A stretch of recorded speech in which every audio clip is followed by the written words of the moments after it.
Hello.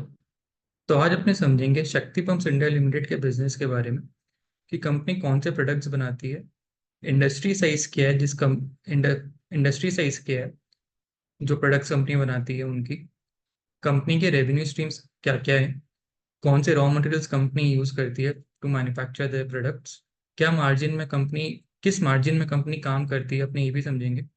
And financial insights of the company भी अपने समझेंगे। कंपनी के फाइनेंशियल इंसाइट्स भी अपने समझेंगे। So, starting off with the company profile, company is generally into manufacturing of pumps and motors, mainly into agriculture sector. And on an annual basis, company 5 lakh pumps बना सकती है with their two manufacturing facilities, एक जो उनकी है SEZ location पे और एक अदर देन SEZ लोकेशन में। एंड कंपनी ने रिसेंटली QIP भी रेज किया था 200 करोड़ की, that is to double their existing capacity of 5 lakh pumps per annum to 10 lakh pumps per annum. Company की और एक मैन्युफैक्चरिंग फैसिलिटी है जिसमें कंपनी वेरिएबल फ्रिक्वेंसी ड्राइव्स बनाती है एंड उसकी कैपेसिटी जो है around 2 lakh variable frequency drives company साल का बना सकती है। आज के दिन में कंपनी फुल्ली उसको कैप्टिवली यूज करती है, लेकिन गोइंग फॉरवर्ड अगर कंपनी इसमें अगर एक्सपेंशन लाती है तो इसको कंपनी बाहर भी बेचेगी। कंपनी ने अराउंड 29 पेटेंट्स फाइल किए हुए हैं, जिसके पास कंपनी के ने जिसमें कंपनी को अराउंड 13 पेटेंट्स के अप्रूवल पहले से मिल चुके थे और मई 2024 में कंपनी को एक और पेटेंट की अप्रूवल मिल गई थी। अगर कंपनी के अपने कॉर्पोरेट स्ट्रक्चर की बात करते हैं तो फॉरेन सब्सिडियरीज कंपनी के पास 3 है जो कि होली ओन सब्सिडियरीज है। एक इनकी यूएसए में है, एक इनकी यूएई में है और एक इनकी बांग्लादेश में। Company recently Motors and controllers banana start की है ईवी सेगमेंट के लिए, और वो ईवी सेगमेंट को कंपनी जो है अपनी होली ओन सब्सिडरी के थ्रू कंट्रोल करती है, जिसका नाम है शक्ति ईवी मोबिलिटी प्राइवेट लिमिटेड। इस कंपनी में अराउंड 113.5 करोड़ की इन्वेस्टमेंट की अप्रूवल बोर्ड ने दे चुकी है, जिसमें से अभी तक अराउंड 32 करोड़ की इन्वेस्टमेंट्स ऑलरेडी हो चुकी है। And company deals with the motors and controllers of two-wheelers and three-wheeler segments. अगर अपने कंट्रोलर सेगमेंट की बात करते हैं तो कुछ प्रोडक्ट्स कंपनी इन हाउस बनाती है और कुछ रॉ मटेरियल्स जो है कंपनी बाहर से खरीदती भी है। तो assembling of the SMT line and designing, जो कंट्रोलर्स की जो assembling of the SMT line है एंड जो डिजाइनिंग है वो कंपनी इन हाउस बनाती है। और बाहर से जो खरीदती है company, those are mainly chips, printed circuit boards, IGBT या फिर रेजिस्टेंस। मोटर्स जो है कंपनी इन हाउस ही बनाती है। They have a stamping machine and does machining themselves and all of the processes are in house on the motors part. फिर जो aluminium components की रिक्वायरमेंट्स होती है वो कंपनी बाहर से खरीद लेती है।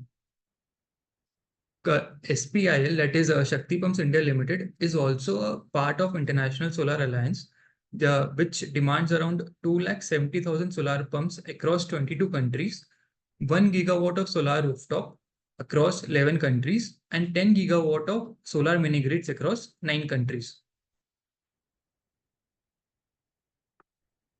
फिर अगर अपने इंडस्ट्री साइज की बात करते हैं तो ओवरऑल ग्लोबल इंडस्ट्री जो पंप्स मार्केट की है that is around 10,000 billion rupees की।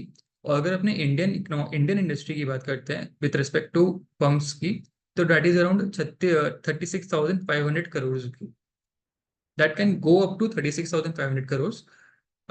और कैलेंडर ईयर 23 में इनकी जो मार्केट साइज थी पंप्स की वो अराउंड 19,000 करोड़ की थी। सो एक ह्यूज ग्रोथ की अपॉर्चुनिटी है in the Indian pump market. और this growth has also been led by PM Kusum scheme, जो कि गवर्नमेंट स्कीम है। पीएम कुसुम स्कीम को अगर अपने को डिटेल में समझना है तो उसकी वीडियो मैंने ऑलरेडी पहले से बनाई हुई है, जो कि अपने को इस थ्रेड में अटैच मिल जाएगी या फिर वो इस थ्रेड में अटैच की हुई है। कंपनी की अगर अपने ऑर्डर बुक की बात करते हैं तो कंपनी के ऑर्डर बुक दो दो पार्ट में डिवाइडेड है, एक कंपोनेंट बी पार्ट एंड एक component C part. And this component B and component C, आप जब पीएम कुसुम स्कीम के वीडियो को देखोगे तो आपको उसमें उससे और क्लैरिटी मिलेगी। तो कंपोनेंट बी में इनके पास 3 स्टेट से इनके पास ऑर्डर्स आए हुए हैं। एक महाराष्ट्र से आए हुए हैं, एक हरियाणा से आए हुए हैं, और एक उत्तर प्रदेश से आए हुए हैं। तो उत्तर प्रदेश एंड हरियाणा वाला जो प्रोजेक्ट है इनका कंपोनेंट बी का, वो इनको अराउंड 90 to 120 डेज के अंदर कंप्लीट करना होगा। और जो महाराष्ट्र से आए हुए हैं वो आपके वो कंपनी को अराउंड 18 मंथ्स का टेन्योर है, उसके अंदर कंप्लीट करना होगा। लेकिन जो महाराष्ट्र का प्रोजेक्ट है, that project does not fall under PM Kusum scheme. और जो कंपोनेंट सी की प्रोजेक्ट है, वो कंपनी की एक पायलट प्रोजेक्ट है, जो कि अजमेर डिस्ट्रिक्ट से आई हुई है, और उसकी ऑर्डर बुक जो है अराउंड 150 करोड़ की है। कंपोनेंट सी में कंपनी के पास एक ऐसी पेटेंट है जिससे कि फार्मर्स जो है इलेक्ट्रिसिटी के साथ साथ वाटर भी बचा सकते हैं। तो बेसिकली ये पेटेंट खाली शक्ति पंप्स के पास है आज के दिन में, एंड किसी और कंपनी के पास नहीं है। तो इसमें बेसिकली फार्मर के पास एक मोबाइल ऐप रहेगा, जिससे कि they can control the flow of water, जितनी जितनी फार्मर को रिक्वायरमेंट है फॉर इरिगेशन पर्पस। एंड जो भी इलेक्ट्रिसिटी वो सोलार पंप्स के थ्रू जनरेट होगी, जितनी रिक्वायरमेंट फार्मर को होगी वो यूज कर लेगा। एंड बाकी की जो अनयूज्ड है वो फार्मर जो है डिस्कॉम को ग्रिड लाइंस के थ्रू सेल कर देगा। And further those electricity will be sold through discoms to the end users. तो इससे दोनों को फायदा होगा, डिस्कॉम्स को भी फायदा होगा और फार्मर्स को भी फायदा होगा on their earning side. And जो इंडस्ट्री साइज है, वो इंडस्ट्री साइज कंपनी का और इंडस्ट्री साइज और इंक्रीज हो सकता है with respect to replacement of diesel motors, जो आज के दिन में इंडिया में अराउंड 4.5 करोड़ की वॉल्यूम पे है। तो अगर उसको भी अगर रिप्लेस करना चाहे with respect to solar pumps, तो और मार्केट साइज जो है कंपनी के लिए ग्रो हो जाती है। और ये भी एक अपॉर्चुनिटी फैक्टर है कंपनी को ग्रो करने के लिए।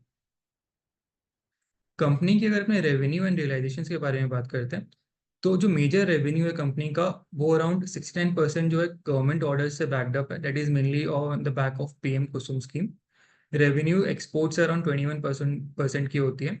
एंड अदर 10% इंक्लूड्स इंडस्ट्रियल से customers, OEM customers and residential customers.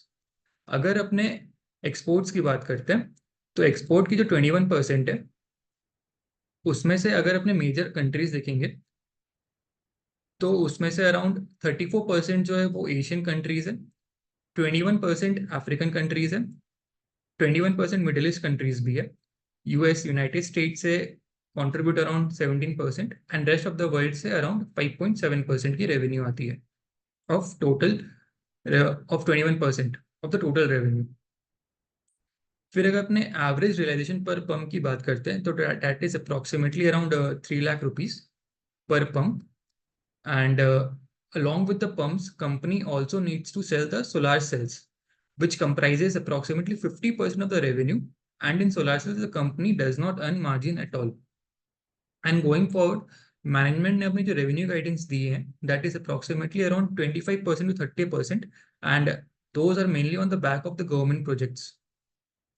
Company के पास एक युगांडा से भी, अफ्रीका से भी प्रोजेक्ट मिला था for supplying solar water pumps, जिसकी वैल्यू थी अराउंड 250 करोड़ के आसपास की। और उसमें से अराउंड 25 करोड़ की कंपनी ने ऑलरेडी, या 35 करोड़ की ऑलरेडी सेल कर चुकी है। एंड बाकी की they will supplying those in the coming quarters. In the coming quarters FY 24 में कंपनी ने ईवी सेगमेंट से भी रेवेन्यू अर्न किया था ऑफ अप्रॉक्सीमेटली अराउंड 25 करोड़ के आसपास की, बाई सेलिंग अराउंड 15,000 मोटर्स। लेकिन गोइंग मैनेजमेंट कोई भी नंबर गाइडेंस नहीं दिया है, कोई भी नंबर की गाइडेंस नहीं दी है with respect to their EV segment, क्योंकि they want more clarity on their EV segment, and better clarity इनको मिलेंगी over the coming quarters. So coming quarters के कॉन कॉल को सुनना will be a good option, will be a nice option for us. फिर अगर अपने raw materials and margin की बात करते हैं, तो एक सोलार पंप को बनाने के लिए अराउंड 40% कॉस्ट जो है वो सोलार पैनल्स के लगते हैं, और 60% कॉस्ट जो है वो आपके लगते हैं स्टेनलेस स्टील के, वेरिएबल फ्रीक्वेंसी ड्राइव्स के, जिंक के, कॉपर के एंड सिलिकॉन शीट्स के। दो टाइप के सोलार सेल्स होते हैं, एक आपके पॉलीक्रिस्टलाइन होते हैं और मोनोक्रिस्टलाइन होते हैं। तो कंपनी ने पॉलीक्रिस्टलाइन पहले यूज करते थे, अब उसको रिप्लेस करके मोनोक्रिस्टलाइन सेल्स यूज करना स्टार्ट कर दिया। क्यों? क्योंकि जो मोनोक्रिस्टलाइन सेल्स है वो कम स्पेस ऑक्यूपाई करते हैं and those are more energy efficient than polycrystalline. ये सेल्स होते क्या हैं, अगर अपने को इसको डिटेल में समझना है तो इसकी भी वीडियो मैंने पहले से बनाई हुई है जो कि इस थ्रेड में इंक्लूडेड है। अगर अपनी कंपनी की एबिटा मार्जिन की बात करते हैं तो EBITDA margin was approximately around 16.4% in FY24, जो कि इंप्रूव हुई थी around 952 bips in comparison to previous year. तो इतनी ज्यादा मार्जिन एक्सपेंशन का रीजन क्या था ये जानना जरूरी है। So basically operating leverage played out in financial year 24, क्योंकि FY23 में कंपनी की जो ऑपरेटिंग कैपेसिटी थी that was only around 30%। And इसके साथ साथ रॉ मटेरियल के जो प्राइसेस थे वो भी एलिवेटेड थे in FY23 in comparison to FY24। And FY22 में अगर अपने मार्जिन देखेंगे तो FY22 में मार्जिन सबड्यूड थे because of increase in raw material prices including solar panels, steel, copper, zinc as well. Raw materials company generally hedge करके चलती है एंड कुछ रेट्स भी कंपनी ने फिक्स किया था जनवरी 2024 में। लेकिन वो जो रेट्स फिक्स किया था वो रेट्स जो है एक डिटरमाइनिंग क्वांटिटी के अगेंस्ट में considering other factors as well. EBITDA margin की जो गाइडेंस कंपनी ने दी है that is approximately around 14 to 15% going forward. लेकिन मेरे को लगता है कि company can maintain their EBITDA margins of 17 to 18% around, क्योंकि कंपनी के पास स्ट्रॉन्ग ऑर्डर बुक है। सो ऑपरेटिंग लेवरेज की फायदा कंपनी को मिलेगी। एंड अगर रॉ मटेरियल के प्राइसेस ज़्यादा ऊपर नीचे नहीं होते हैं एंड स्टेबल रहते हैं अगर, तो फिर they can generate N margin of around 17% के आसपास गोइंग फॉरवर्ड। फिर जो वेरिएबल फ्रीक्वेंसी ड्राइव्स है, पीएम कुसुम स्कीम में सारे प्रोडक्ट्स जो है मेक इन इंडिया होने चाहिए। लेकिन वेरिएबल फ्रीक्वेंसी ड्राइव्स में आज के दिन में ISI मार्क होना मैंडेट नहीं है। तो बहुत सारे प्लेयर्स जो हैं वो बाहर से चाइना से इंपोर्ट करते हैं VFDs को, और फिर सोलार पंप्स में उसको यूज करते हैं। सो गोइंग फॉरवर्ड VFDs जो कंपनी इनहाउस कैप्टिवली प्रोड्यूस कर रही है उसका भी बेनिफिट कंपनी को मिल सकता है, तो अगर VFDs में ISI मार्क आ जाते हैं तो।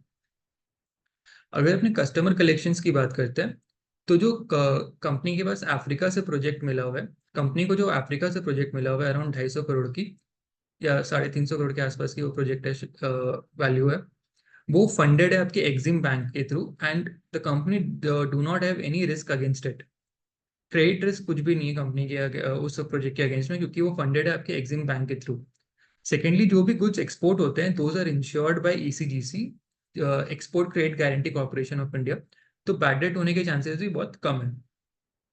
अब जो कुसुम प्रोजेक्ट्स हैं वो जनरली आपके गवर्नमेंट बैक प्रोजेक्ट्स हैं and government projects generally have a probability of getting delayed और बैड डेट होने के चांसेस रहते हैं उन प्रोजेक्ट्स में। लेकिन पीएम कुसुम स्कीम के जितने भी प्रोजेक्ट्स हैं वो आपके एक मेथोडोलॉजिकल एक अच्छे पेमेंट मेथड्स के थ्रू आए हुए हैं and proper budgets are rolled out before sanctioning of the tenders. So chances of bad debts in Kusum projects are less in as per the management. अब क्या क्या चैलेंजेस कंपनी फेस कर सकती है?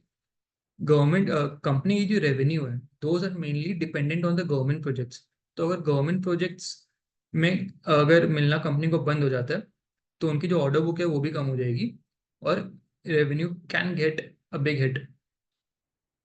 फिर price escalation clauses for the Kusum projects are not available in the tenders and selling prices of the pumps are fixed for the 2 years time frame as stated by the management. तो this can be a huge challenge, क्योंकि अगर raw materials के prices increase होते हैं और अगर PM कुसुम schemes में अगर अपने वो रॉ मटेरियल प्राइस एस्केलेशन को पास ऑन नहीं करेंगे तो फिर उस केस में कंपनी के मार्जिन जो है हिट होंगे and that can be a huge impact for them. Company के अगर अपने फाइनेंशियल्स देखते हैं,